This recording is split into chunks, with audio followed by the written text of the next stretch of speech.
Hello दोस्तों, सुनो कहानी में आपका स्वागत है। आज की कहानी का शीर्ष है चलो एक बार फिर से।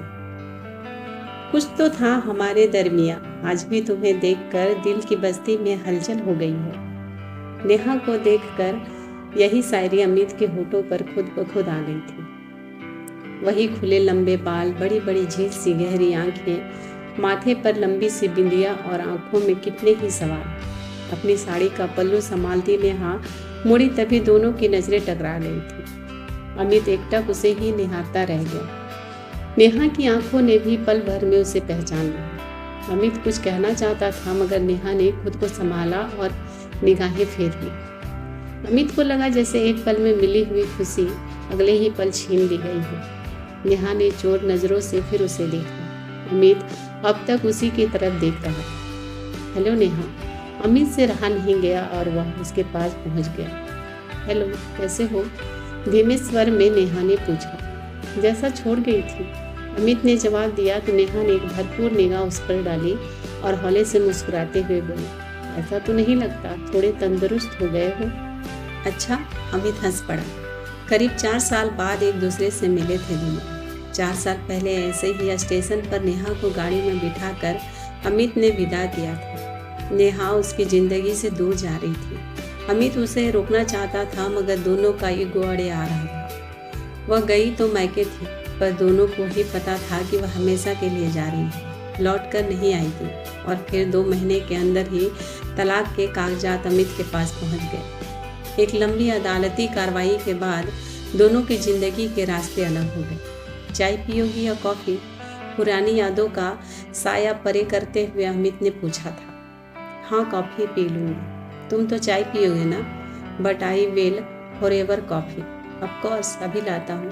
नेहा अमित को जाता हुआ पीछे से देर तक देखती रही। तलाक के बाद उसने शादी कर ली थी, पर अमित अब तक अकेला था। वह नेहा को अपने दिलो दिमाग से निकाल नहीं सका था। शायद यही हाल नेहा की भी थी, मगर शादी के बाद प्राथमिकताएं बदल जाती हैं और वैसे ही नेहा के साथ भी हुआ था। और बताओ, कैसी हो? सब कैसा चल रहा है? अमित चाय और कॉफ़ी ले आया था। नेहा के पास बैठते हुए उसने पूछा तो एक लंबी सांस लेकर नेहा बोली, सब ठीक ही चल रहा है, बस आजकल अपनी तबीयत को लेकर थोड़ी परेशान रहती हूँ। क्या हुआ तुम्हें? चिंतित स्वर में अमित ने पूछा। कुछ नहीं, बस अस्थमा से थोड़ी प्रॉब्लम रहती है, सांस की तकलीफ रहती है। आजकल तो वैसे भी कोरोना फैल रहा है, तुम्हें भी अपना खास ख्याल रखना चाहिए। हाँ, वह तो रखती हूँ, बस 2 दिन का देहरादून में काम है और फिर वापस नागपुर लौटना है। सुजय अभी नागपुर में ही शिफ्टेड है ना? अच्छा, मैं भी दिल्ली काम से आया था, मुझे भी वापस कोटा जाना है। मेरी ट्रेन सुबह 6:40 की है। अमित, जरा तुम देखो ना ट्रेन कब आएगी। स्टेशन मास्टर से पूछ कर बताओ ना जरा, ट्रेन टाइम पर है या लेट है। हाँ, अभी पूछता हूँ, कहकर अमित चला गया। पूछताछ करने पर पता चला कि लॉकडाउन हो गया है और इस वजह से ट्रेनें रद्द हो गई हैं। नेहा घबरा गई। अब क्या होगा? ट्रेन कब चलेगी? देखो नेहा, अभी तो यही पता चला है कि 21 मार्च तक ट्रेन रद्द कर दी गई है। सब कुछ बंद है। लॉकडाउन में ट्रेनों के परिचालन पर पाबंदी लगा दी गई। अरे, अब मैं कहाँ जाऊँगी? ऐसा कैसे हो गया? होटल खुले हैं या नहीं? नेहा घबरा गई थी। उसे शांत करते हुए अमित बोला, नेहा परेशान मत हो, मेरे कजिन ब्रदर का घर है यहाँ। वह आजकल मुंबई में जॉब कर रहा है, इसलिए घर की चाबी मुझे दी हुई है। मुझे अक्सर यहाँ आना जाना लगा रहता है, तो मैं उसी के घर में ठहर जाता हूँ। डोंट वरी, तुम ही मेरे साथ चलो। अभी तुम्हें वहीं ठहरा देता हूँ, इतना तो विश्वास कर सकती हो ना मुझ पर? Okay done. नेहा अमित के साथ चल दी। अमित उसे लेकर कजिन के घर पहुँचा। एक बेडरूम के इस घर में बाहर बड़ी सी बालकनी और झूला भी था। अच्छा खासा लॉन था। गलियारे में सुंदर पेड़ पौधे भी लगे हुए थे। घर छोटा मगर काफी खूबसूरत था। अमित के घर पहुंचकर नेहा ने सारी बातें अपने वर्तमान पति यानी सुजय को बता दी। परेशानी के वक्त अपने पुराने पति की मदद लेने और उसके घर ठहरने के फैसले को सुजय ने पॉजिटिव वे में लिया और उसके सुरक्षित होने की खबर पर खुशी जाहिर की। गुड, थैंक्स अमित, नेहा ने घर का मुआयना करते हुए कहा। चलो तुम फ्रेश हो जाओ, मैं खाना बनाता हूँ। तुम मेरे गेस्ट हो ना? अच्छा, तो अब तुम बनाओगे खाना? जब हम साथ थे तब तो कभी किचन में झांकते भी नहीं थे। वक्त और परिस्थितियाँ बहुत कुछ सिखा देती है नेहा मैडम। आप हमारे हाथ का खाना खाकर देखना, उंगलियाँ चाटती रह जाएंगी। क्या बात है, बातें बनाना तो तुम्हें खूब आता है। ना चाहते हुए नेहा की जुबान पर पुरानी यादों की तख्ती आ गई थी, परंतु बात सुधारती हुई बोली, वैसे अमित, काफ़ी अच्छे बदलाव नज़र आ रहे हैं तुम में। Thank you. अमित मुस्कुरा कर काम में लग गए। वाकई उसने बहुत स्वादिष्ट खाना बनाया। नेहा ने स्वाद से खाना खाया। थोड़ी देर बाद बातचीत करते हुए पुरानी यादें ताज़ा करने के बाद सोने की बारी आई। बेडरूम एक ही था। अमित ने बेड की तरफ इशारा करते हुए कहा, नेहा तुम आराम से सो जाओ। तुम कहाँ सोगे? मेरा क्या है, मैं बैठक में सोफे पर एडजस्ट हो जाऊंगा। ओके।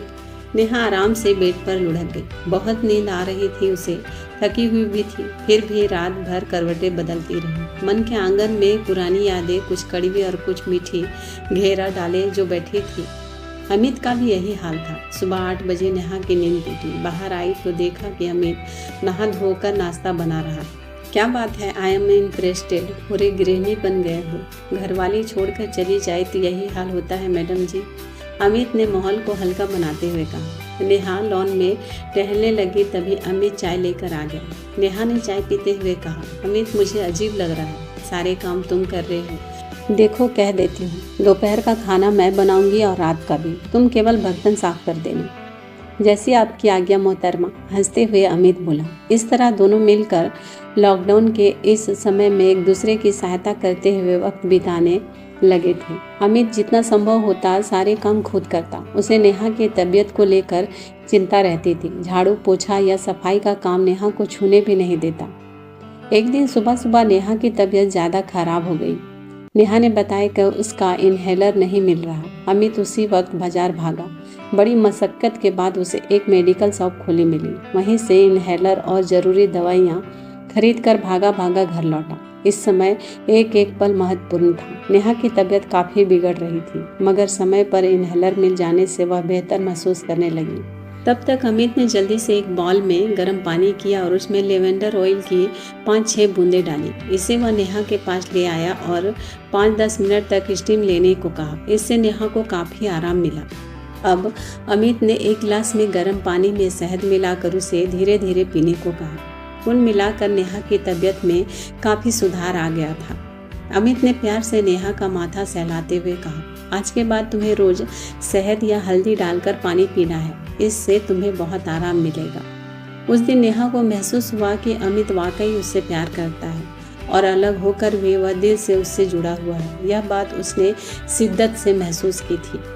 वह अमित के पास आकर बैठ गई और उसके हाथों को थामते हुए बोली, मैं अपना अतीत पूरी तरह भूल जाना चाहती हूँ। आज से मैं केवल तुम्हारे साथ बिताए हुए ये खूबसूरत और प्यारे लम्हे याद रखूंगी। नेहा, कौन कहता है कि एक हस्बैंड वाइफ दोस्त नहीं हो सकती? अब तुम तो जिंदगी में आगे बढ़ चुकी हो। हमारा पुराना रिश्ता अब जुड़ नहीं सकता, फिर भी दोस्ती का एक नया रिश्ता तो हम बना ही सकते हैं ना। उस दिन पहली बार दोनों गले लगकर खुशी के आंसू रोए थे। अगले दिन सुबह नेहा एक फूल लेकर अमित के पास पहुंची। यह क्या है? वह आज का चाया फूल है, गुलाब का। वह तो है, मगर इस नाचीज पर आज इतनी मेहरबानी क्यों? क्योंकि आज ही हम पहली दफ़ा मिले थे। इडियट, भूल गए तुम? शरारत से देखते हुए नेहा बोली। ओह, याद आया, रियल में सरप्राइज हूँ। तुम्हें आज का दिन याद रह गया?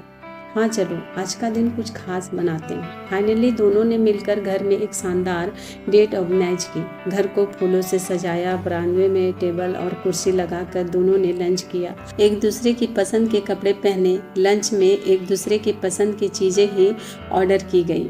एक ऑर्डर करता, दूसरा किचन से सामान लेकर आता। दोनों ने पहली मुलाकात याद करते हुए एक दूसरे के लिए गाने गाए, शायरियाँ सुनाई, गिफ्ट का आदान प्रदान किया, मज़ेदार बातें की और फिर एक खुशनुमा शाम का वादा कर एक दूसरे से विदा दी।